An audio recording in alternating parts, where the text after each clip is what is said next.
بالله من الشيطان الرجيم. بسم الله الرحمن الرحيم. السلام عليكم ورحمة الله وبركاته. إن الحمد لله نحمده ونستعينه ونستغفره ونعوذ بالله من شرور أنفسنا ومن سيئات أعمالنا. من يهده الله فلا مضل له ومن يضلل فلا هادي له. وأشهد أن لا إله إلا الله وحده لا شريك له وأشهد أن محمدا عبده ورسوله. يا أيها الذين آمنوا اتقوا الله حق تقاته ولا تموتن إلا وأنتم مسلمون. يا أيها الناس اتقوا ربكم الذي خلقكم من نفس واحدة وخلق منها زوجها وبث منهما رجالا كثيرا ونساء واتقوا الله الذي تساءلون به والأرحام إن الله كان عليكم رقيبا. يا أيها الذين آمنوا اتقوا الله وقولوا قولا سديدا يصلح لكم أعمالكم ويغفر لكم ذنوبكم ومن يطع الله ورسوله فقد فاز فوزا عظيما. أما بعد فإن أصدق الحديث كتاب الله وخير الهدي هدي محمد صلى الله عليه وسلم وشر الأمور محدثاتها وكل محدثة بدعة وكل بدعة ضلالة وكل ضلالة في النار. اللهم إنا نسألك علما نافعا. Ya Allah, kami memohon kepada Engkau ilmu yang bermanfaat, wa rizqan thayyiban, dan rezeki yang baik, wa amalan mutaqabbala, dan amal yang diterima. Alhamdulillah, kita bersyukur kepada Allah Subhanahu wa taala dapat lagi kita bertemu pada malam ini untuk kita menyambung kuliah kita dengan mengambil faedah daripada kitab yang bertajuk Amalan Sunnah Setahun menurut Al-Quran dan As-Sunnah, yang disusun oleh Al-Ustaz Yazid bin Abdul Qadir Jawas Hafizahullah Ta'ala. Dan kita sedang berada pada bab yang keempat di bawah tajuk Sunnah-Sunnah yang berkaitan dengan sifat, yakni tata cara wuduk dan taharah yang dilakukan oleh Nabi SAW, yang dengan itu hendaknya kita berjalan dan mencontohinya. Dan kita berada pada poin B pada buku surat 108 di bawah tajuk Pembatal wuduk, di mana sebelum ini kita selesai mengambil faedah daripada kaifiyah, iaitu cara wuduknya Nabi SAW. Maka hendaklah kita berusaha untuk mengamalkan cara wuduk Nabi SAW.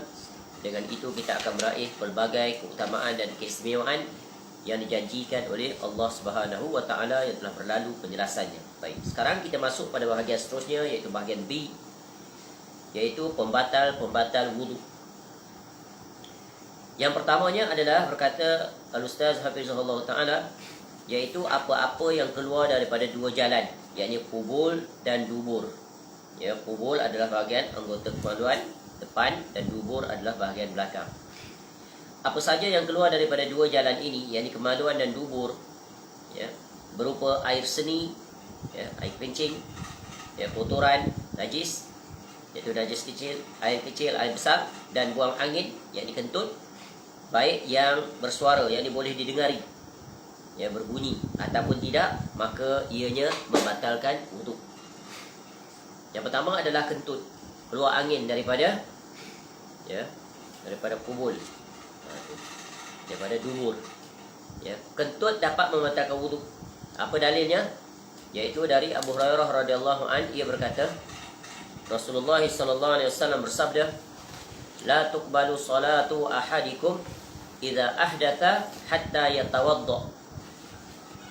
Salah seorang di antara kamu tak akan diterima apabila ia berhadas sampai ia berwuduk. Seorang dari Hadramaut berkata, wahai Abu Hurairah, apakah itu hadas? Lalu Abu Hurairah radhiyallahu anhu menjawab, kentut yang tidak bersuara maupun yang bersuara. Maknanya kentut yang didengari ataupun yang tak didengari tapi dirasai oleh pemiliknya. Baik. B, kencing dan buang air besar, buang air kecil atau buang air besar, dapat membatalkan wuduk. Imam An-Nawawi rahimahullah berkata, adapun yang keluar daripada dua jalan, maka ia membatalkan wuduk berdasarkan firman Allah Ta'ala, au jaa ahadum minkum minal ghaid, ya, atau setelah buang air. Ya, surah An-Nisa ayat 43. Dan berdasarkan sabda Nabi SAW, la wudu'a illa min sautin aw rih. Tidak wajib berwuduk kecuali kerana ada suara atau bau, yang kentut. Jadi kentut tu tak semestinya dia berbau. Asal dia keluar angin saja dirasai oleh pemiliknya, sama ada dia dengar atau hanya dia merasa ada angin yang keluar, maka batallah wuduknya. Begitu juga kencing walaupun keluar sedikit, ya, maka batallah wuduknya. Begitu juga air besar. Ya. Imam An-Nawawi rahimahullah melanjutkan, yang keluar dari kemaluan lelaki atau wanita atau yang keluar dari duburnya semuanya membatalkan wuduk, baik berupa tinja, air kencing, kentut, ulat, darah, nanah, kerikil atau selain itu. Apa saja yang keluar daripada duburnya, maka ia membatalkan wuduk. Baik. C. Keluar mani. Keluar mani membatalkan wuduk dan mewajibkan mandi menurut ijma'. Semua perkara yang mewajibkan mandi maka ia pun membatalkan wuduk berdasarkan ijma'.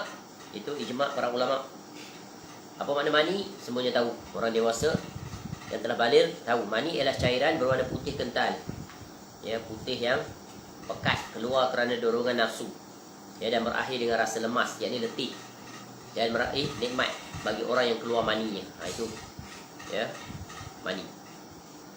Di keluar mazi. Mazi ialah cairan bening yang lengkit, melekit, yang keluar ketika syahwat bergelojak, tidak bersamaan dengan syahwat. Dia adalah pendahulu daripada sebelum keluarnya mani. Dia keluarnya tidak muncrat.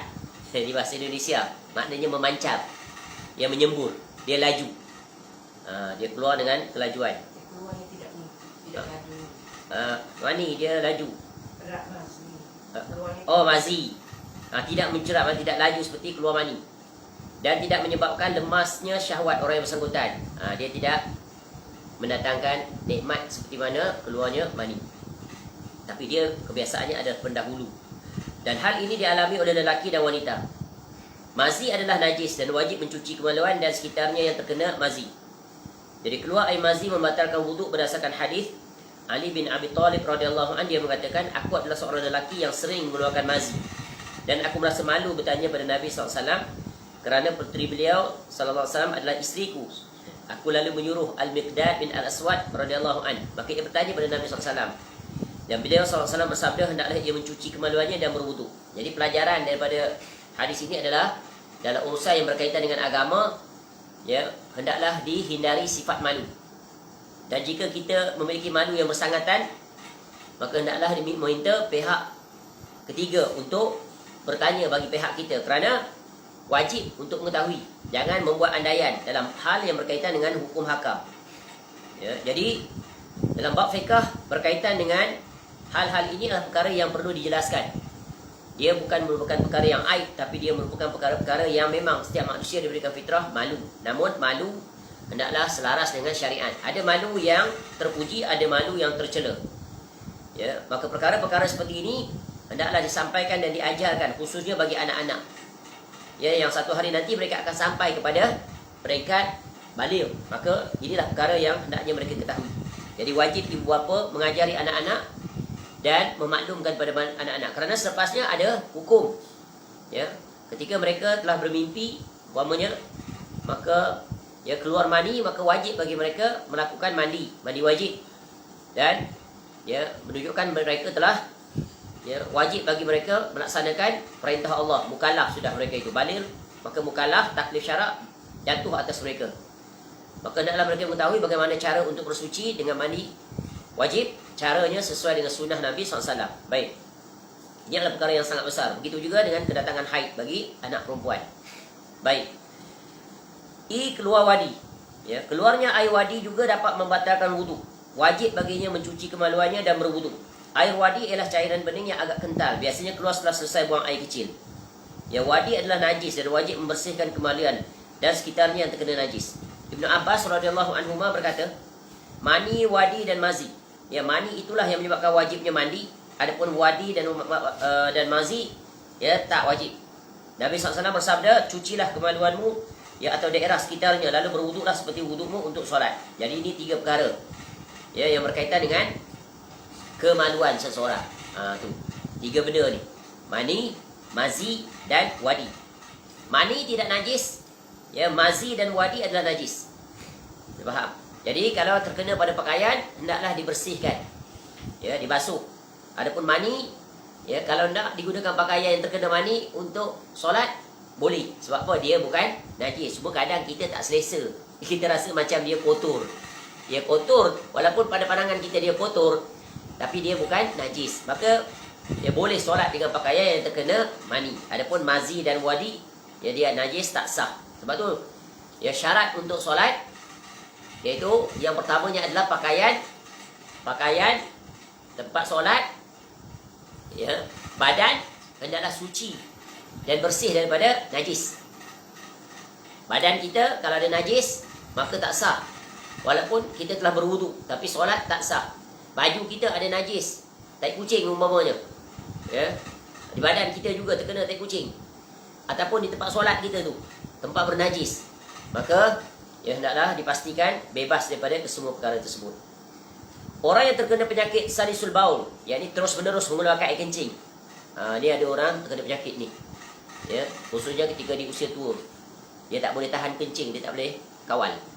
Ya, salisul mazi, terus menerus mengeluarkan air mazi, atau terus menerus mengeluarkan sesuatu seperti yang telah disebutkan, ya, tersebut, sehingga hal itu menyulitkannya, dia akibatkan penyakit pada badannya, ya, maka ia harus mencuci apa yang mengenai pakaian dan badannya, kemudian berwuduk setiap kali hendak solat, seperti wanita yang terkena istihadah. Kemudian tidak mengapa apa-apa yang keluar dari kemaluannya ketika solat atau keluarnya antara waktu wuduk dan solatnya. Maknanya ketika dia nak solat, dia bersihkan, dia berwuduk, kemudian ketika dia solat benda itu datang, maka itu dimaafkan, kerana itu di luar kawalannya, ya, bukan dalam kawalannya. Maka ini adalah perkara yang hendaklah diketahui. Ya, contoh orang yang kedatangan istihadah. Apa istihadah ni? Darah tabini, darah penyakit. Ya, darah penyakit wanita yang keluar daripada, ya, ujung urat yang berada di bawah rahimnya selepas tempoh, ya, sebanyak haid, ya, tempoh yang luar daripada kebiasaan. Yang mudahnya darah yang keluar bukan waktu kebiasaan haid atau nifas, ya, atau ketika suci. Ini darah penyakit dia bagi, ya. Maka anak-anak wanita hendaklah mengetahui perkara yang berkaitan dengan istihadah. Ini darah yang bukan darah yang biasa. Maka hendaklah membersihkannya, kemudian dia solat dalam keadaan tersebut. Kalau datang lagi darah itu, maka tetap sah solat. Ini dipanggil, ya, perkara yang di luar kawalan kita, penyakit, ya. Contoh macam ada orang yang dia duduk di hospital, dia tak boleh kencing, dia lalu dia pasang tiup, letak di dalam tabung. Tiupnya kan bersambung dengan dia, maka ketika itu di luar kebiasaan dia dah, maka hendaklah dia solat dalam keadaan tersebut, ya. Kalau dia tak boleh basuh kemaluannya, maka dia, ya, solat dalam keadaan tersebut, sebab itu dah dalam keadaan darurat. Baik. Yang kedua, iaitu tidur pulas. Maknanya tidur lena.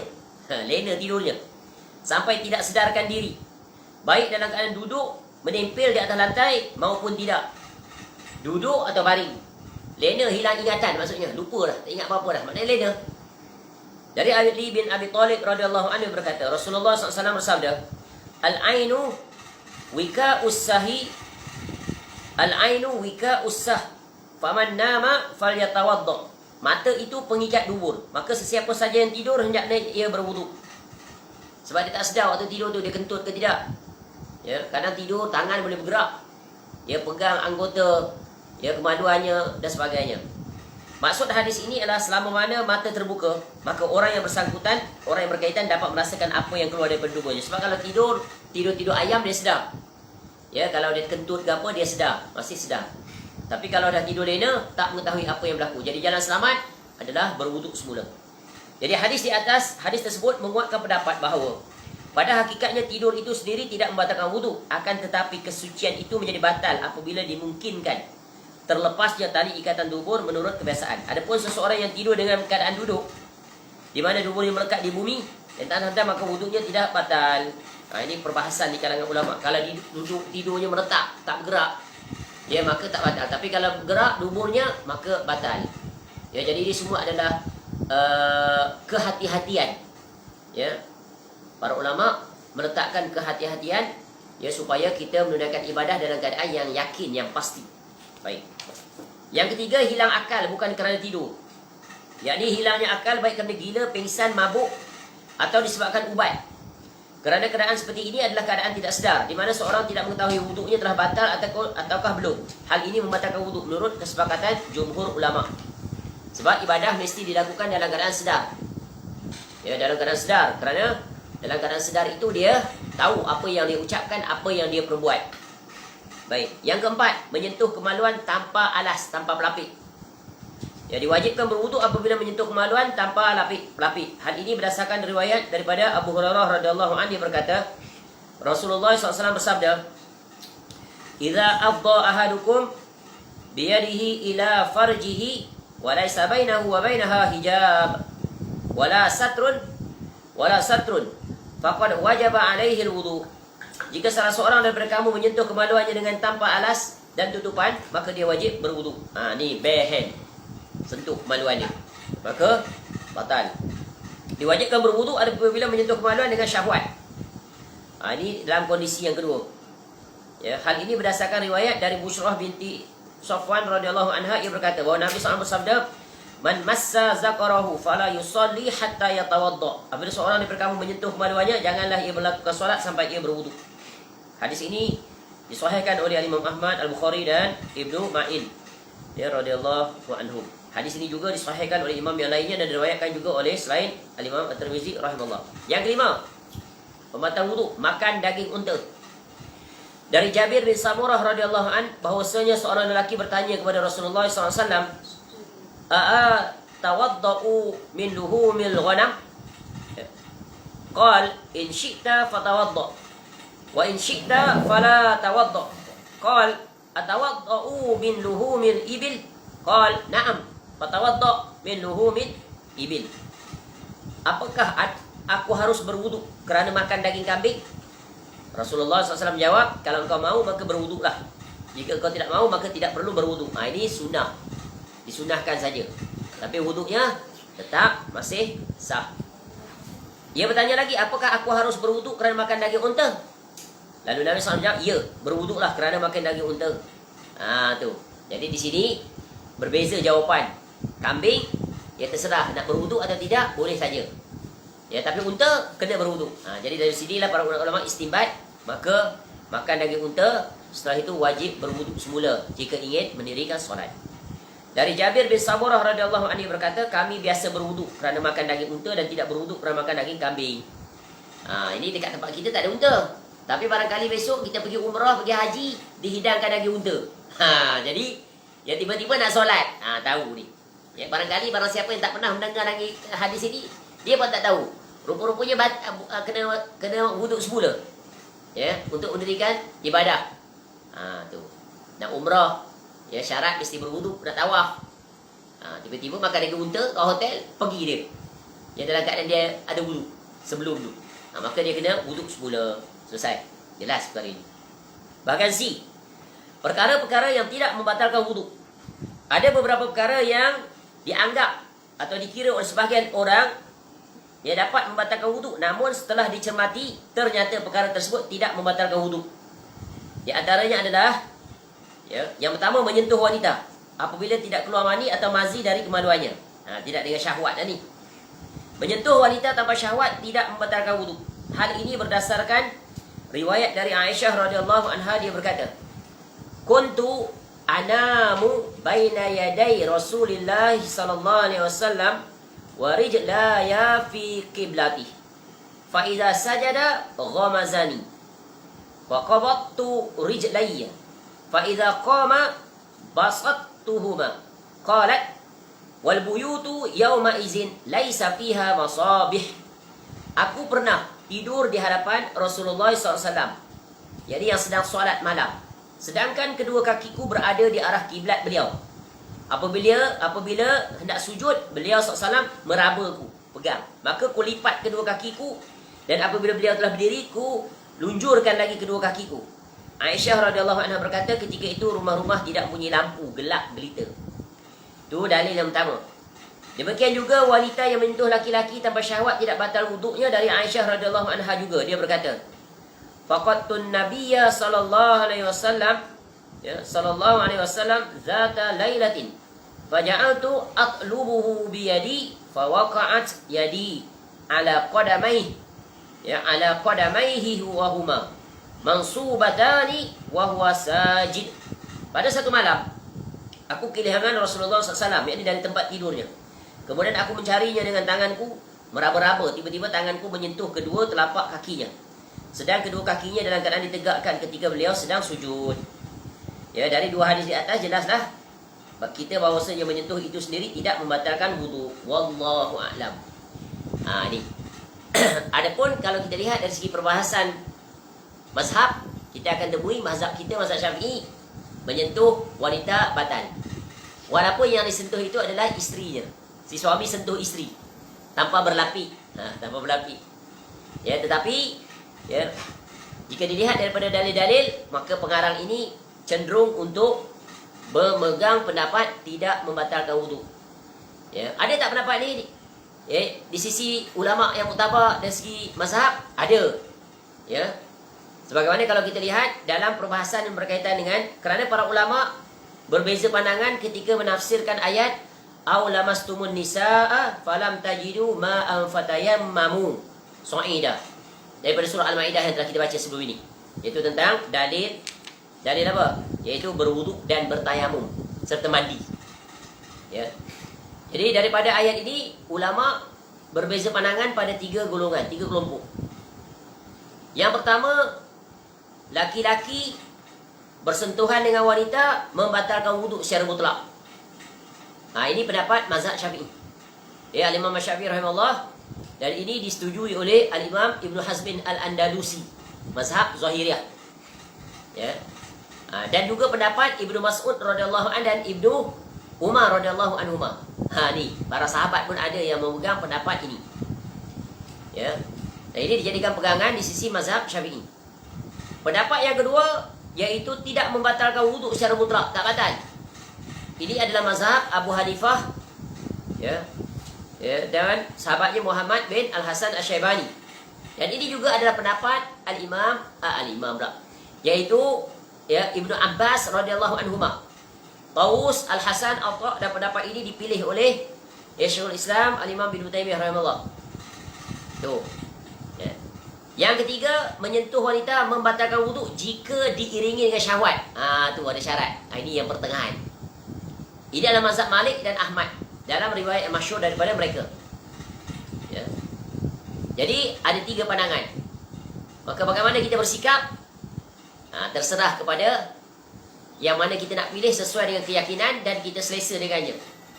Kita tenteram dengan pendapat itu setelah kita melihat dalil-dalil yang dikemukakan. Bukan tujuan untuk mencari bermudah-mudah dalam beribadah, tapi untuk memilih pendapat yang kita pada pandangan kita tepat, ya, selesa, dan kita tenteram untuk beramal dengannya. Kerana ketiga-tiga pendapat ini masih dalam koridor pendapat para ulama muktabar dari empat mazhab tersebut. Itu kaedah.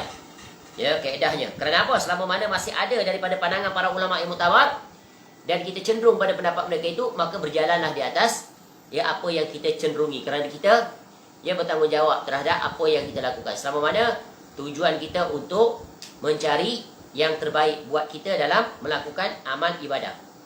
Jadi ini adalah perkara-perkara yang diperbincangkan oleh para ulama.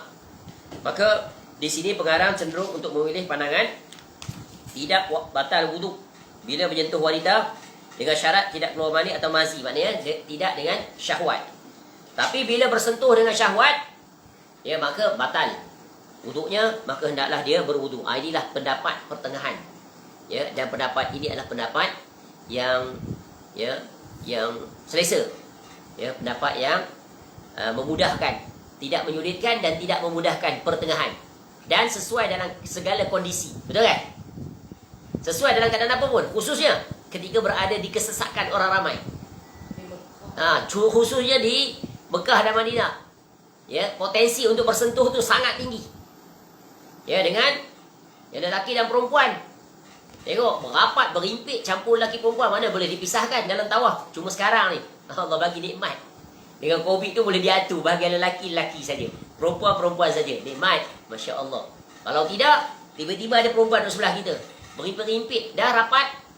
Ya. Tapi yang menakjubkannya adalah Ketika itu orang tak peduli langsung perempuan atau lelaki di sebelahnya. Tak rasa nak mengambil kesempatan nak meraba ke, kalau ada orang jahat nak meraba, tak ada keinginan. Teringat di situ seperti mana nanti juga di negeri akhirat, dalam keadaan telanjang bulat lagi. Ya, lelaki perempuan berhimpit-himpitan. Sehingga Aisyah radhiyallahu anha tanya pada Nabi SAW, ya, tak tengok ke orang sebelah yang telanjang? Itu penjelasan secara makna. Nabi SAW kata apa? Ketika itu masing-masing disibukkan dengan urusan masing-masing, tak sempat nak fikir orang lain. Rupa-rupanya perumpamaan itu seperti juga ketika tawaf. Ya, kecuali orang yang datang dengan hati yang sakit.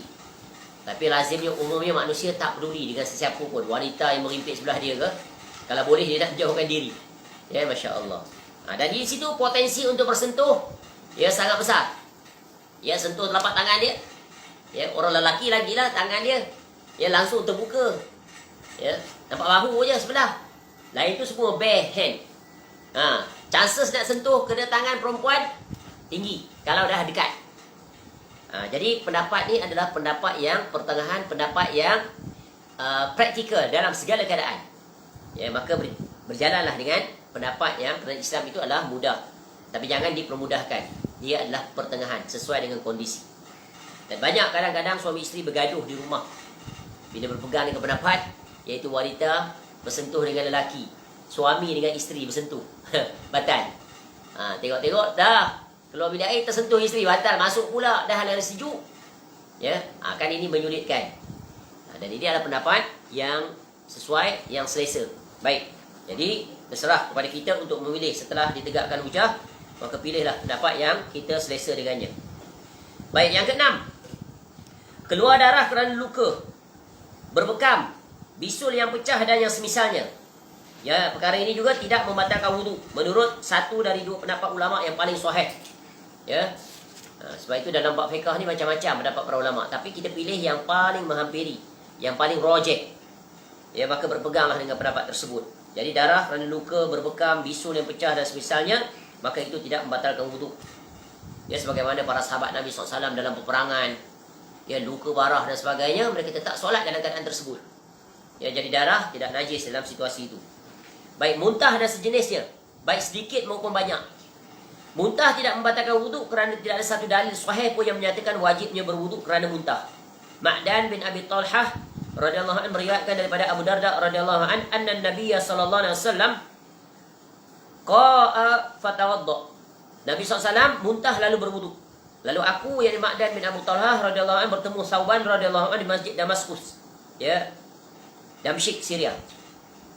Lalu aku menyebutkan hadis itu kepadanya, maka dia berkata, dia yang Abu Darda benar dan akulah yang menuangkan air wudunya untuk beliau. Hadis ini tidak menunjukkan wajibnya berwudu kerana muntah secara mutlak, kerana hanya sekadar perbuatan beliau SAW. Dan hukum asal perbuatan tidak menunjukkan wajib. Maksima hal itu menunjukkan mencontohi beliau SAW dalam hal ini, yakni anjuran. Ya, jadi para ulama melihat dengan karenah-karenahnya, ya, asalnya wajib boleh turun kepada sunat, ya, boleh turun kepada harus, ya, jadi haram atau jadi makruh, melihat adanya karenah yang lain yang menjelaskan. Ya, seperti tadi contoh dalam kes iaitu, ya, makan daging kambing, ya, dan makan daging unta. Daging kambing Nabi SAW sebut boleh berwudu dan boleh tidak berwudu. Adapun daging unta berwudu. Jadi di situ, ya, karenahnya menunjukkan wajib untuk makan daging unta kena semula ulangi, menunjukkan batalnya wudunya. Oleh adapun wajib berwuduk maka harus dengan dalil yang khusus, dan di sini tidak ada dalil yang mewajibkannya. Oleh kerana itu sebagian besar ulama peneliti berpendapat bahawa muntah tidak membatalkan wudu. Di antara mereka adalah Syekhul Islam Al-Imam Ibn Taymiyah rahimahullah dalam fatwanya dan selainnya. Jadi ini secara ringkas. Adapun pembahasan secara terperinci maka kita boleh temui dalam perbahasan fiqh, ya, kitab-kitab yang lebih tinggi. Maka di situ didatangkan pelbagai alasan hujah masing-masing. Maka ini semuanya adalah ijtihad para ulama dalam melihat dalil-dalil. Maka, ya, perbezaan pandangan ulama dalam bab fiqh ini memberikan keluasan, kekayaan fiqh dan memberi jalan keluar, ya, sesuai dengan individu tertentu. Ada orang dia suka berpegang dengan pendapat yang apa istilahnya, yang syadid. Yang syadid itu bukan bermasalah. Ya, ada orang yang suka berpandangan dengan pandangan yang sederhana, dan jangan berpegang dengan pandangan yang lemah. Ya, Nak mudah saja. Itu dilarang. Yang keempat, ya, tak membatalkan wuduk, tertawa terbahak-bahak di dalam solat maupun di luar solat. Tapi solat batal. Ini kena faham, jangan salah faham lah.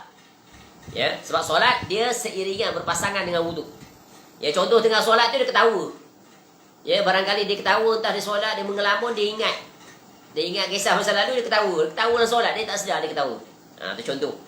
Ataupun tengah dia solat, ada kawan dia datang main-main tepi dia, tarik-tarik kain. Ya, usik-usik, dia pun ketawa. Ataupun tengah solat, kawan ni biasa budak-budak. Dia suka kacau kawan dia. Kawan dia dah solat, dia datang depan, dia buat lah uluk-uluk macam-macam, buat muka lucu, bagai-bagai. Kawan tu pun ketawa. Tu. Jadi, wuduknya, ya, tak batal. Para ulama bersepakat bahawa tertawa di luar solat tidaklah membatalkan taharah dan juga tidak mewajibkan wuduk. Mereka juga bersepakat bahawa ketawa dalam solat dapat membatalkan. Memanglah. Ya, kerana dia bukan perbuatan solat. Namun mereka berselisih pendapat tentang batalnya wuduk kerana tertawa dalam solat.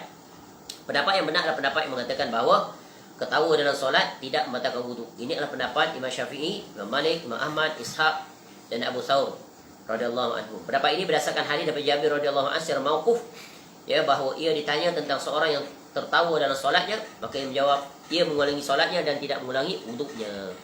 Boleh faham? Ni kita belajar.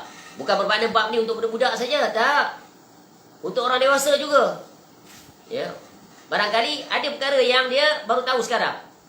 Sebab tu jangan meremehkan mempelajari tentang ni fardu ain ni. Ya, di sini Al-Ustaz Hafizahullah Ta'ala memasukkan bab yang sunnah yang wajib. Disekalikan lagi. Ya, nanti datang sunnah yang sunat. Ya. Memandikan jenazah dan mengusungnya. Sesiapa saja yang memandikan jenazah atau mengusungnya, maka wuduknya tidak batal. Menurut pendapat yang rajih. Tetapi sebagai ulama menganjurkan bagi siapa saja yang memandikan jenazah sebelum mandi dan bagi siapa saja mengusung jenazah sebelum berwuduk.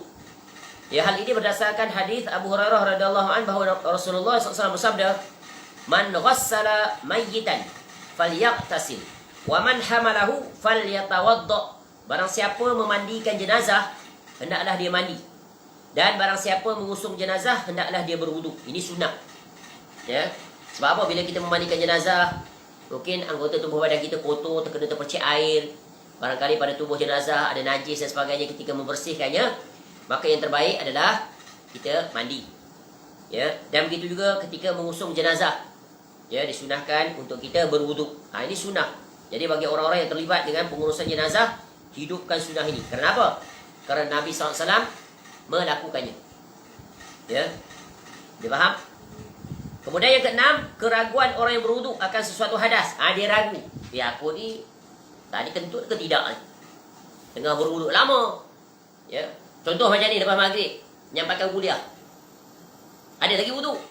Dah lama kuliah dah sampai-sampai duduk pula. Dan lepas kuliah relax-relax je sementara nak solat isyak.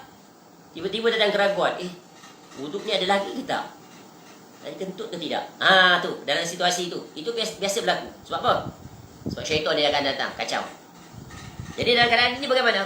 Barang siapa yang telah berwuduk dengan sempurna, lalu dia ragu apakah ia berhadas ataukah tidak, maka dia tetap pada hukum asal yang diyakini, iaitu suci. Sampai dia yakin betul bahawa ia berhadas. Jika dia ragu-ragu tentang suatu hadas, pada ketika mana dia sedang solat, maka ia tidak perlu berpaling.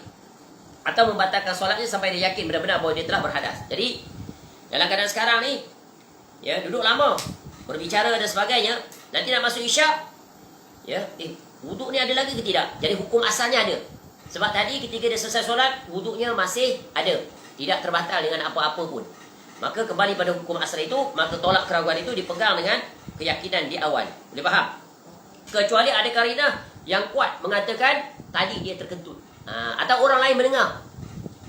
Kenapa tak wuduk? Tadi dengar kentut tadi. Maka ketika itu ada, ya, bukti dari pihak orang lain, maka ketika itu dia hendaklah berwuduk. Hal ini berdasarkan hadis Abu Hurairah radhiyallahu anhu, yang berkata Rasulullah SAW bersabda, "Idza wajada ahadukum fi batnihi syai'a fa ashkala alaihi akhraja minhu syai'un am la fala yakhrujanna minal masjidi hatta yasma'a sautan aw yajida riha." Apabila salah seorang daripada kamu mendapati sesuatu dalam perutnya, kemudian membuatnya bingung dan ragu apakah telah keluar sesuatu darinya ataukah tidak, maka janganlah ia keluar dari masjid sampai ia mendengar suara kentut atau mendapati baunya. Ini kan kadang-kadang orang sakit perut, belum bunyi. tapi tak keluar.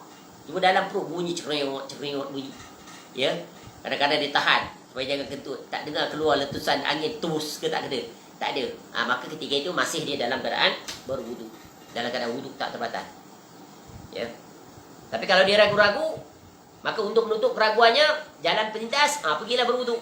Itu jalan selamat. Tapi kalau dia menolak keraguan dia sebab dia tidak dengar baunya, tidak menghidu baunya, tidak mendengar keluar angin, maka teruskan solat dengan wudu tersebut. Juga berdasarkan hadis annahu syaka ila Rasulillah sallallahu alaihi wasallam ar-rajulu alladhi yukhayyalu ilaihi annahu yajidu syai'a fi shalah faqala la yantafil aw la yansarif hatta yasma'a sautan aw yajida riha. Bahawa mengadu kepada Rasulullah SAW seorang lelaki yang dia mengira bahawa dia mendapati sesuatu, jadi hadas yang keluar darinya dalam solat. Maka beliau SAW bersabda, janganlah ia keluar dari solat hingga ia mendengar suara kentut atau mencium baunya. Tu dia dengar atau ada terhidu bau. Maksudnya pasti. Ni kepastian ni. Tengok Nabi SAW sebut untuk memastikan tu dengan dua karenah, dua tanda. Satu bau, satu ada bunyi. Tu. Masya Allah. Al-Imam Al-Baghawi rahimahullah berkata, artinya hingga ia yakin telah berhadas. Kerana mendengar bunyinya dan mencium baunya atau menghidu baunya adalah satu syarat batalnya solat. Itu batalnya wudu nanti. Bila batal wudu, batal solat. Beliau juga berkata hadis ini sebagai dalil kaedah al-yaqinu la yazulu bisyak. Keyakinan itu tidak dapat hilang dengan keraguan-keraguan. Ni 5 hukum al-khamsah. Salah satu kaedah pokok dalam qawaid, dalam kaedah usul fiqh kita belajar 5. Tu al-umuru bi maqasidiha dan seterusnya. Dan ini adalah salah satu kaedahnya. Contoh al-masyaqqah tajribut taysir, al-adah muhakkamah dan sebagainya. Dalam semua perkara syariat, dan ini pendapat umumnya ahli ilmu. Barang siapa yakin sudah bersuci kemudian ragu apakah berhadas, yang batal maka dia boleh solat. Dan jika yakin dia berhadas, yang batal dan ragu tentang bersuci maka dia tidak bersolat sampai berwudu. Ini adalah jalan untuk membatalkan was-was syaitan. Jadi syaitan sentiasa akan datang. Sebab itu sesiapa yang terkena penyakit was-was, jalan untuk dia menghilangkan was-was adalah dengan ilmu. Ilmu saja yang dapat membebaskan seseorang daripada penyakit was-was. Dan ada orang yang terkena penyakit ini, sehingga dia berwudu dengan was-was dia sampai basah seluruh anggota tubuh badan. Tak selesai lagi. Diulang lagi. Ada orang yang ditimpa was-was ketika berdiri tu, ya Allah, nak memasukkan niat. Bukan masuk niat sebenarnya.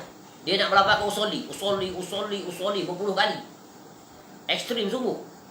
Dan pernah ditemui orang seperti ini. Dia angkat tangan satu, dia nak usolli tu berkali-kali. Dia pejam mata, berkerut-kerut dahi. Ya Allah, sulitnya solat. Betapa syaitan berjaya menguasai orang seperti ini. Kasihan. Kemudian bila bertakbir, angkat tu Allah dengan paksaan, dengan kekerasan. Bila nak angkat tu seolah-olah dengan betul-betul. Kemudian tak jadi, letak pula. Angkat lagi, tak jadi, angkat lagi. Kemudian letak tu punya terseksa rasa, gegar sekali. Terkejut kita kiri kanan. Aduh dia ni. Kemudian baca pula, ya Allah, tergagap-gagap. Bismillahirrahmanirrahim. Masya Allah. Yang itu kena sebat dia keluar syaitan dalam badan dia. Jadi jalannya adalah mudah. Yakin. Al-yakin. Tu. Yakin bagaimana? Dengan ilmu. Sebab itulah niat itu masuk di hati, lintasan, bukan dengan ucapan. Itu yang membinasakan datang penyakit was-was. Syaitan akan masuk. Masya Allah. Yang ketujuh, merasakan keluarnya titisan air kencing. Syekhul Islam Ibn Taimiyah rahimahullah pernah ditanya tentang seorang yang merasakan ada titisan air kencing ketika melakukan solat. Maka apakah itu membatalkan wudu? Maka beliau menjawab, sekadar merasakan saja tidak membatalkan wudu. Dan ia tidak boleh keluar dari solat wajibnya kerana keraguan semata. Kerana telah sahih dari Nabi SAW bahawa beliau ditanya tentang seorang yang mendapatkan sesuatu keraguan dalam solatnya, maka beliau bersabda, jangan ia keluar hingga mendengar suara kentut atau mencium baunya. Adapun jika dia meyakini keluarnya air kencing ke bahagian luar kemaluannya, maka wudunya batal dan dia wajib beristinja. Wajib membersihkan kemaluannya kemudian berwuduk kembali. Kecuali jika ia memiliki penyakit kencing terus menerus. Tu. Ya. Tu umul balwa, bukan umul bawa tadi. Ya, penyakit apa tadi dia panggil? Salisul baul. Ya, umul balwa lah. Perkara yang tak boleh dielakkan. Ya, maka solatnya tidak batal kerana hal itu. Apabila dia sudah melakukan apa yang diperintahkan padanya. Jadi, kalau ada sebarang keraguan, maka hendaklah dihapuskan dengan keyakinan. Kembali pada hukum asal. Kerana kita tahu, itu sebenarnya was-was minasyaitan. Ya. Yang ke-8, mencukur rambut, memotong kuku dan melepaskan khuf. Ya, semua perbuatan ini tidak membatalkan wudu kerana tidak ada dalil. Al-Hasan Al-Basri rahimahullah berkata, apabila seorang mengambil bahagian rambut atau kukunya atau melepaskan kedua khufnya, maka dia tidak wajib berwudu. Wallahu a'lam. Gunting rambut apa tu tak membatalkan wudu. Apa soalannya? Kalau dia kencing tadi terus, dia pun atas, dia tahu dia ada penyakit, dia tu pakai sesuatu. Ya, itu satu jurusan. Itu kalau orang yang kencing tus dan sebagainya, tentulah dari zaman sekarang dah ada mudahan dia pakai pampers. Ya, pakai pampers. Dalam solat lah. Dalam keadaan solat. Ya, sebab apa? Nanti basah seluar dia, dan juga mendatangkan ketidakselesaan kalau dia solat berjamaah. Ya. Itu adalah perkara yang di luar kawalan. Ya, kita berdoa kepada Allah agar Allah menjauhi kita daripada kesulitan seperti itu. Ya, sebab tu nikmat sihat ni adalah nikmat yang hendaknya kita sentiasa memohon kepada Allah. Sebab tu Nabi SAW mengajarkan kita zikir pagi petang. Allah ma'afini fi badani, Allah ma'afini fi sam'i, Allah ma'afini fi basari. Ya, bukan hanya pagi dan petang. Baca ya dalam solat pada kedudukan tahiyat. Ya. Dalam kedudukan tahiyat akhir itu baca. Sebab di situ Nabi SAW memerintahkan kita memperbanyakkan doa. Minta saja doa apa, dan tempat yang sangat mustajab. Ya, minta fil alamin innaka hamidum majid, minta 4 perlindungan daripada dajjal, fitnah hidup mati, ya, fitnah azab kubur dan seterusnya. Kemudian lepas itu baca, minta doa apa-apa saja. Allahumma hasibni hisaban yasira, Allahumma inni ala zikrika wa syukrika wa ibadatik, Allahumma inni as'aluka al-huda wat tuqa wal afa. Ya. Apa lagi? Allahumma inni a'udzubika an usyrika bika syai'an ma a'lamu, dan seterusnya. Minta. Jadi kita susun doa apa yang kita inginkan. Sebab itu tempat yang terbaik untuk kita berlama. Khususnya ketika kita solat sendirian, ataupun kita solat berjamaah di rumah dengan ahli keluarga dalam keadaan COVID sekarang. Praktikkan sunah-sunah itu. Jangan disia-siakan, kerana disitulah tempat yang sangat dituntut dan mustajab doa. Baik, masih ada masa. Kita masuk bahagian D. Perkara-perkara yang diwajibkan untuk berwuduk terlebih dahulu. Ini perkara wajib. Yang pertama, solat. Ya, berdasarkan firman Allah Ta'ala, Ya ayyuhalladzina amanu idza kuntum ila shalah faghsilu wujuhakum wa aydiyakum ilal marafiq wamsahu bi ru'usikum wa arjulakum ilal ka'bain. Ni hafal ayat ni. Ayat sebagai ya, iaitu gambaran keseluruhan tentang wudu, tayamum, mandi junub. Wahai orang yang beriman, apabila kamu hendak melaksanakan solat, maka basuhlah wajahmu dan tanganmu sampai ke siku, dan usaplah kepalamu dan basuh kedua kakimu sampai kedua mata kaki. Dan sabda Nabi SAW, La tuqbalu salatun bi ghairi tuhurin wala sadaqatun min ghulul. Tidak diterima oleh Allah Ta'ala solat yang dilakukan tanpa bersuci, dan sedekah dari hasil penipuan, yakni khianat. Ini dua benda, dua perkara besar, solat dan sedekah. Jadi kalau orang bersedekah dengan duit judi, duit riba, ya, tak meraih apa-apa, tak dapat pahala. Ya, sebab apa? Hasil daripada jalan yang dilarang. Dari Ibnu Abbas radhiyallahu anhu, ia berkata, Rasulullah SAW bersabda, Innama umirtu bil wudu'i idza qumtu ila shalah. Sesungguhnya aku diperintahkan oleh Allah untuk berwuduk apabila aku hendak solat. Yang kedua, tawaf di Baitullah. Ni mengerjakan umrah haji, tawaf. Ya, berdasarkan sabda Nabi SAW, At-tawafu bil baiti salatun illa annallaha abaha fihil kalam. Tawaf di Baitullah adalah solat. Hanya saja Allah memperbolehkan berbicara padanya. Dalam tawaf tu sambil saya berjalan sembang, boleh. Tapi bersembang yang perlu. Sebab ketika tawaf tu kita berzikir pada Allah. Ya. Lawan arah jam tawaf. Bila rukun itu, pusing. Sebut pada bacaan dia sampai kat situ lambai. Baca ayat dia. Tak banyak pun bacaannya. Panjang tu berzikir, baca Quran pun boleh. Baca Quran apa saja. Sampai tempat tu ada bacaan, baca. Jalan lagi. Jangan sambil berjalan tu. Ni yang parah zaman sekarang. Dia bukan dia bersembang, dia selfie. Tangkap sini. Ni sia-sia. Paling perbuatan sia-sia. Ya. Kita datang nak beribadah, bukan nak berselfie. Tak perlu pun, tak ada faedah pun tengok gambar di situ. Ni bukan senang ni. Nak mujahadah bab ni. Banyak orang yang tertipu dengannya. Rugi, sia-sia. Melakukan perkara lara yang tak termasuk dalam kaifiah melakukan ibadah. Ya, manusia sampai tahap tu sekali. Untuk apa selfie dia? Dia nak upload dalam Facebook dia. Datang penyakit ria, ujub, sum'ah. Ya, binasa ketika dia, kerugian ketika dia tawaf, kerugian balik bila balik dia daripada tawaf. Masya Allah.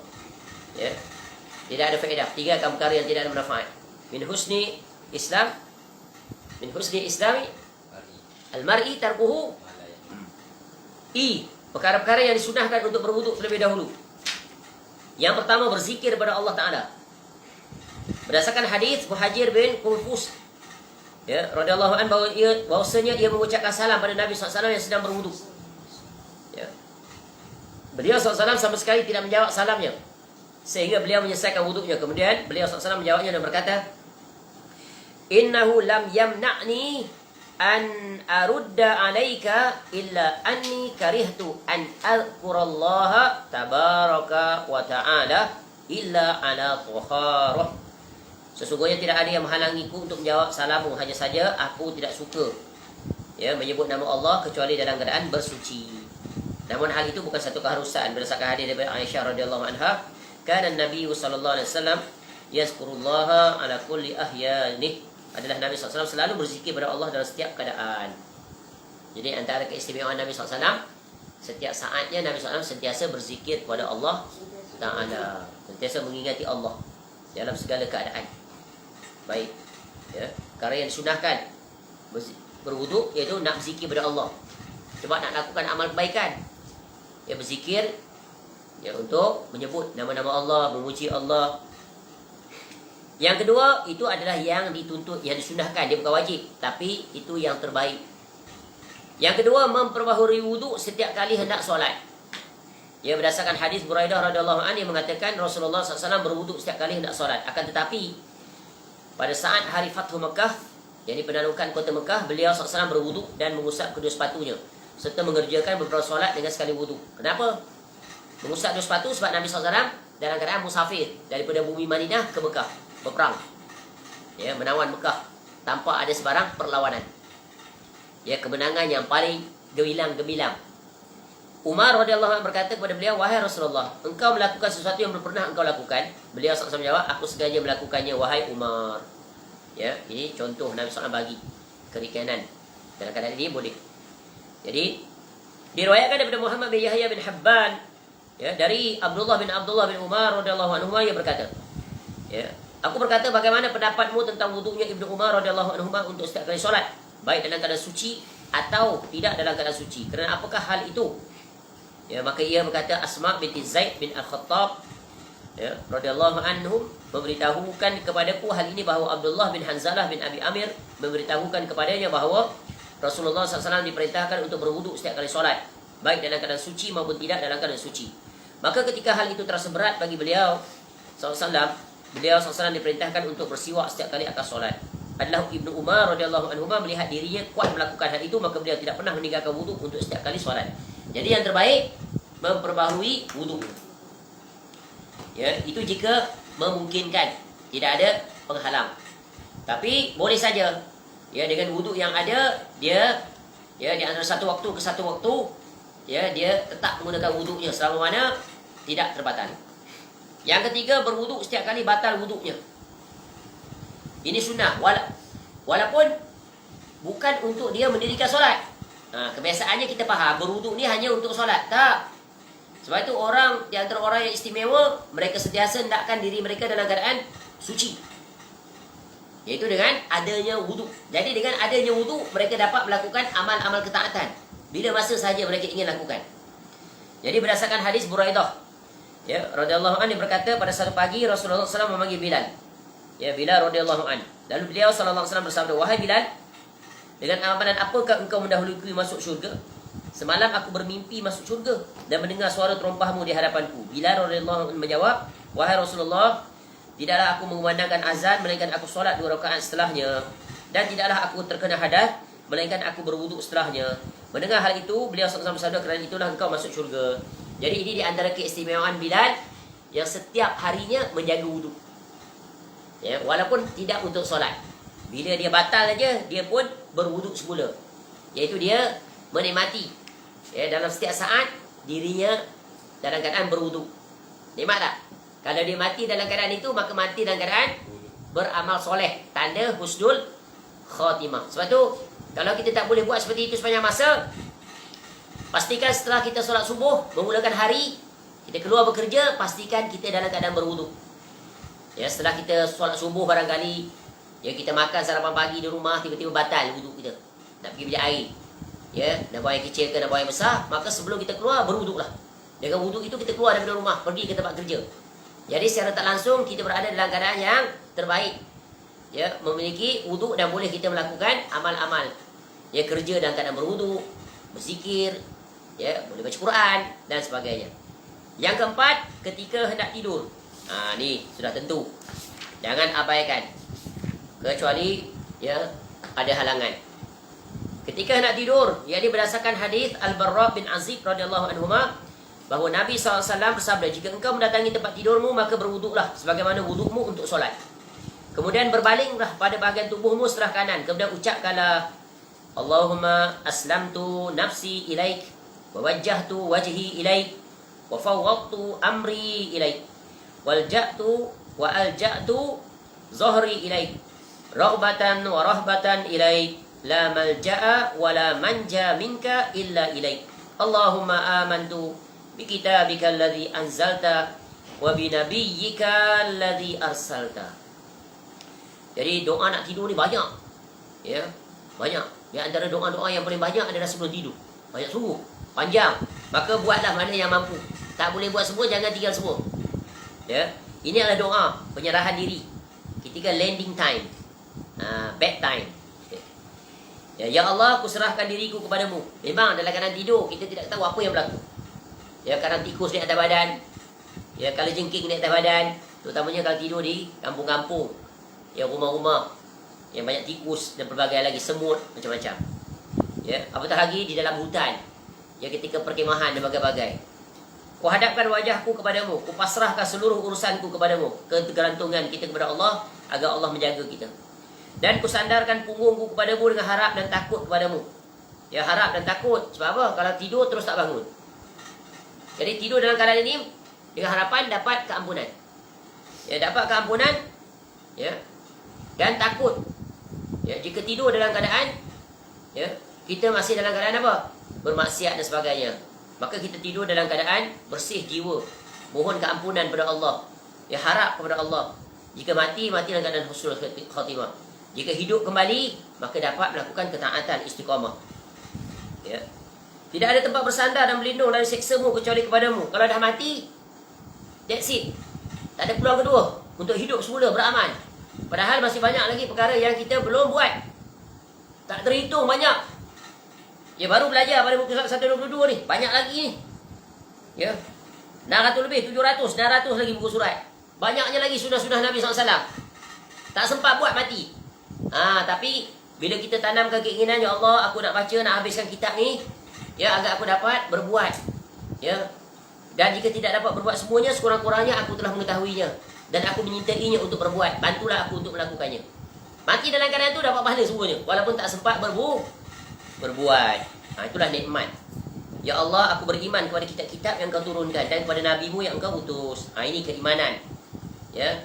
Iaitu percaya kepada seluruh kitab-kitab, seluruh rasul-rasul. Khususnya Nabi kita SAW. Berusaha untuk mengambil faedah daripada warisan Nabi SAW, iaitu Al-Quran dan Al-Hadith. Sebab itulah kita belajar kitab ni. Ya, mudah-mudahan kita dapat syafaat Nabi SAW nanti dengan izin Allah. Jika engkau meninggal pada malam itu, maka engkau meninggal dalam keadaan fitrah. Jadikanlah doa ini sebagai akhir perkataanmu. Maka mari kita hafal hadis ini. Doa ini. Ya. Allahumma aslamtu nafsi ilaik, wa wajjahtu wajhi ilaik, wa fawwadtu amri ilaik. Ya, wa alja'tu zahri ilaik, raghbatan wa rahbatan ilaik, la malja'a wa la manja minka illa ilaik. Allahumma amantu bi kitabika alladhi anzalta wa bi nabiyyika alladhi arsalta. Tulis. Letak kat kepada katil tu. Tidak apa waktu baring tu letak di sini tu. Sambil terlentang baca senang. Setiap hari kita baca insya-Allah. Atau letak depan pintu. Keluar dan masuk. Baca. Itu cara teknik hafal. InsyaAllah cepat. Ya, baca speed reading. Baca. Ya. Lama-lama flip masuk. InsyaAllah. Allah akan bantu. Barang siapa yang berusaha, Allah akan bagi kecerdasan. Lama-lama dia akan biasa. Kalau orang selalu membiasakan diri menghafal, lama-lama Allah beri ke dia kecepatan menghafal. Dia baca 2-3 kali je ingat. Percayalah, buat. InsyaAllah. Ya, syarat apa? Ada kemahuan. Sebab barang siapa yang ada kemahuan, Allah Ta'ala pasti akan membantunya. Tapi kalau tidak ada kemahuan, hanya setakat baca, tak ada keinginan, maka sampai bila-bila pun dia tak akan dapat menghafalnya, walaupun pendek. Apa saja, Quran, hadis, doa-doa, zikir. Ya, kalau kita ada kemahuan, Allah akan gemarkan hati kita, seronokkan hati kita, memasukkan kenikmatan. Ya, sekejap dia baca 2-3 kali, 4-5 kali, insya-Allah lambat laun hafal. Kalau tak boleh hafal, baca daripada teks tulisan. Tidak ada salah. Ya, cuma berusaha untuk menghafal. Sebab apa? Dalam banyak keadaan nanti kita tidak ada sokongan untuk melihat. Ya, contoh kalau seorang hospital sakit, macam mana dia nak baca? Ketika tu mata pun tak boleh nak tengok. Berdasarkan hafalan. Itu pentingnya hafalan. Ya. Yang kelima, bagi orang yang junub ketika nak makan, minum, tidur atau mengulangi jima. Diriwayatkan daripada Aisyah radhiyallahu anha berkata, kana Rasulullah SAW idza kana junuban fa arada an ya'kula aw yanam tawadda'a wudu'ahu lis-salat. Rasulullah SAW apabila junub lalu hendak makan atau nak tidur, maka beliau SAW berwuduk lebih dahulu seperti wuduk untuk solat. Ini maknanya setelah berjunub, ya, maka boleh dia tidur, tak perlu dia mandi. Dia boleh mandi nanti sebelum subuh. Tu. Ya. Dari Abu Sa'id Al-Khudri radhiyallahu anhu dari Nabi SAW, beliau bersabda, "Idza ata ahadukum ahlahu wa arada an ya'uda falyatawadda." Jika salah seorang daripada kamu telah mendatangi istrinya yang dia berjima, kemudian dia ingin mengulanginya kembali, maka hendaklah dia berwuduk. Ini sunnah, mengulangi wuduk. Yang keenam, sebelum mandi, baik mandi wajib maupun mandi sunat. Dari Aisyah radhiyallahu anha, ia berkata, apabila Rasulullah SAW mandi janabah, beliau mulai dengan mencuci kedua tangannya. Kemudian menggunakan air dengan tangan kanannya pada tangan kirinya. Kemudian mencuci kemaluannya, kemudian berwuduk seperti wuduk untuk solat. Kemudian membasuh seluruh anggota tubuh badan. Ini tata cara mandi yang wajib atau mandi janabah. Dan ada sedikit perbezaan kalau wanita yang berambut bersanggul dan yang mengurai. Ini boleh rujuk. Sebab sini bukan perbahasan untuk perincian bab fiqah. Ya, boleh rujuk dalam perincian pada bab fiqah tentang sifat mandi janabah, mandi wajib. Anda tahu. Tapi prinsip penting dalam mandi wajib ini adalah meratakan seluruh anggota tubuh badan. Mesti kena keseluruhannya. Yang ketujuh, berwuduk setelah memakan makanan yang dimasak, yakni dipanggang dengan api. Makan makanan panas, dipanggang dengan api. Dari Abu Hurairah radhiyallahu anhu berkata, aku mendengar Rasulullah SAW bersabda, tawaddau mimma massatin nar. Berwuduklah kalian kerana makan makanan yang tersentuh api. Ya. Perintah ini bermakna sunnah berdasarkan hadis Amru bin Umayyah Ad-Dhamri radhiyallahu anhu. Dari ayahnya dia berkata, aku melihat Nabi SAW menyayat daging dari pundak kambing. Menyayat daging, apa? Potong daging lah. Ya, lalu memakannya. Tu. Kemudian beliau SAW dipanggil untuk solat, maka beliau SAW bangkit dan meletakkan pisau, lalu beliau solat dan tidak berwudu. Ini sunnah. Ya, makan makanan panas. Macam makan sate. Dia makan sate itu sunnah berwudu. Dia panas kan? Dibakar dengan api. Direct touch api. Ya. Dikiaskanlah seluruh apa makanan yang dimasak. Ya, panas dengan gunakan api. Berwudu. Ya. Apa saja yang panas. Tapi yang mudahnya adalah benda yang directly contact dengan api. Yang langsung. Ikan bakar, sate, itu daging bakar, kambing bakar, semua direct tu. Jadi balik, ya, setelah kita bersiwak, gosok gigi, berwuduk, sunnah. Ni banyak orang tak buat ni. Dia malas. Nantilah. Ya. Terutamanya kalau dia makan siang, tengah hari kan. Sebab tu, tapi biasanya kalau makan tengah hari, lepas tu dia akan solat. Automatically dah cover both. Ya, untuk solat dan juga automatik masuk yang sunat ini. Yang ke-8, muntah. Juga disunahkan berwuduk. Ya, berdasarkan hadis Ma'dan bin Abi Talhah meriwayatkan daripada Abu Darda radhiyallahu an, bahawa Nabi SAW muntah lalu berwuduk. Maka aku, yakni Ma'dan bin Abi Talhah radhiyallahu an, bertemu dengan Thauban radhiyallahu an di masjid Damaskus, Damsyik. Lalu aku menyebutkan hadis ini kepadanya. Maka dia berkata, dia Abu Darda benar, ya radhiyallahu an, dan akulah yang menuangkan air wuduknya untuk beliau. Yang terakhir, yang ke-9, iaitu setelah membawa jenazah, mengusung jenazah. Sekarang pakai van jenazah. Jadi orang yang bawa jenazah tu, ya, berdasarkan hadis Abu Hurairah radhiyallahu an, bahwasanya Rasulullah SAW sabda, man ghassala mayyitan falyaghtasil wa man hamalahu falyatawadda. Barang siapa telah memandikan jenazah, maka hendaklah dia mandi. Dan barang siapa telah mengusung jenazah, hendaklah dia berwuduk. Dia orang tua dulu ada pemahaman khurafat. Dia kata apa? Mandi balik pada jenazah. Takut nanti ya hantu jin ikut pada rumah. Macam tu. Ya, takut nanti terkena macam-macam. Malam tak boleh tidur, kena badi mayat. Ini sebenarnya khurafat. Ya, orang Melayu ni banyak benda-benda yang khurafat, maka itu tidak ada dari sisi agama. Ya, sunahnya adalah ya, iaitu mandi jenazah, kita mandi untuk bersih badan, dan usung jenazah berwuduk. Tidak ada kena-mengena dengan badi mayat lah, ya, kubur lah, ya, dan bagai-bagai lagi. Itu semuanya adalah tipu daya syaitan. Ya, bahkan boleh membawakan perkara syirik dan percaya perkara-perkara yang tidak ditetapkan oleh syariat. Bahkan datang sifat takut pula, melebihi takut kepada Allah, sehingga melakukan amalan-amalan yang bercanggah. Waliyazubillah. Inilah pentingnya ilmu.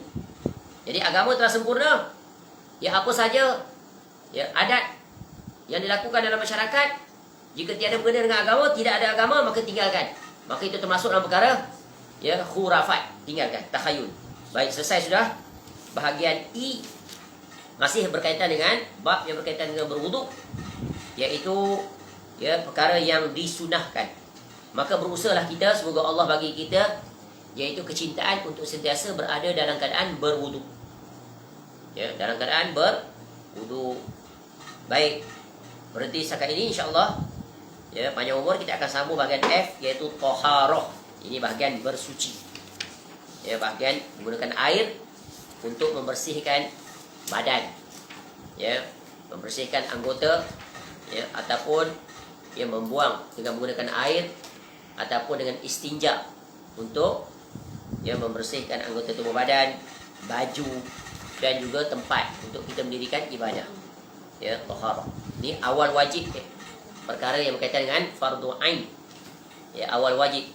Miftahus salah at-tuhur. Jadi perkara yang mula-mula sekali yang menentukan sah atau tidak solat kita, dan apa saja yang datang, yang pertamanya adalah bab bersuci.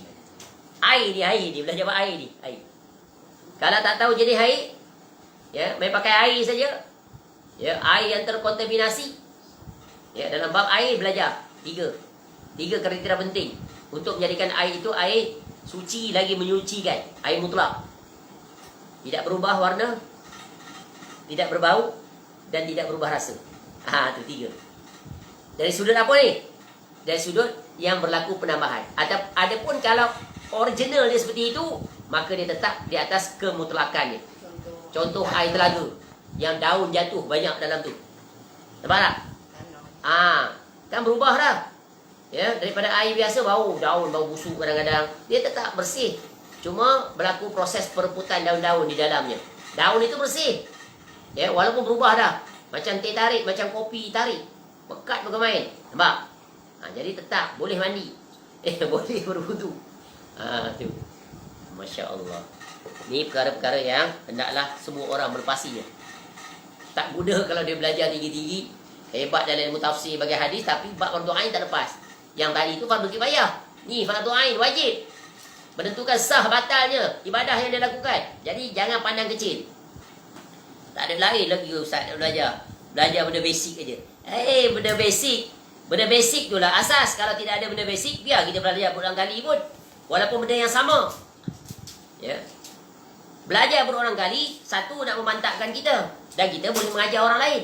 Apa guna perkara basic kalau kita tak pernah ajar orang? Anak sendiri pun diswastakan kepada orang lain untuk mengajar bab-bab yang kita anggap basic ini. Nampak tak? Yang kedua, kita dapat pahala. Belajar benda yang sama, dapat pahala. Sebab dia adalah perkara yang berkaitan dengan agama.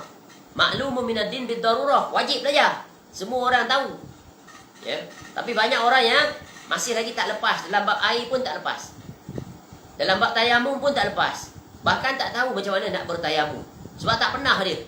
Ya, menggunakan keistimewaan yang Allah berikan kepada orang yang tidak memiliki air. Atau dalam kondisi-kondisi di mana air itu tidak boleh diguna pakai.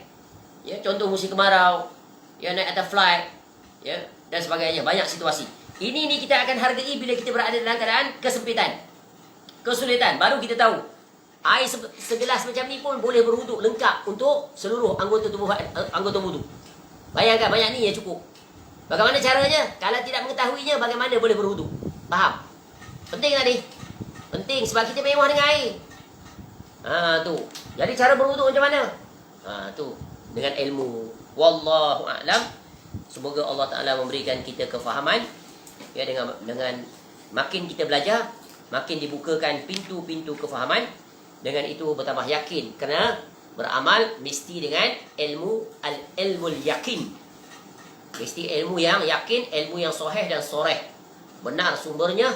Maka dengan itu, amalan-amalan yang kita lakukan, semoga Allah menerimanya. Kerana syarat untuk beramal dimulai dengan ilmu. Wallahu alam. Segala kebaikan semuanya adalah milik Allah. Kita bersyukur di atas nikmat yang Allah kurniakan kita sampai saat ini. Tak terhitung banyaknya. Alhamdulillahilladzi bi ni'matihi tatimmus shalihat. Kekurangan, kesilapan, semoga Allah Ta'ala mengampuni dan memperbaiki segala urusan kita. Semoga kita diberikan kefaqihan, semoga diberikan kegemaran, nikmat hidup di atas sunnah. Allahumma ahyina wa amisna 'alal Islam was sunnah.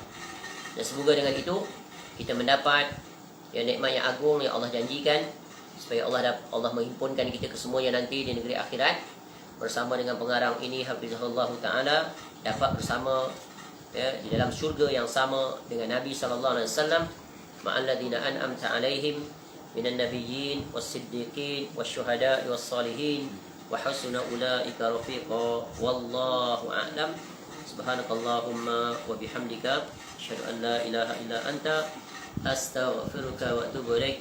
Wa sallallahu ala nabiyyina Muhammad wa ala alihi washabbihi wasallam.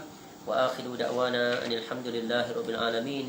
Assalamualaikum warahmatullahi wabarakatuh.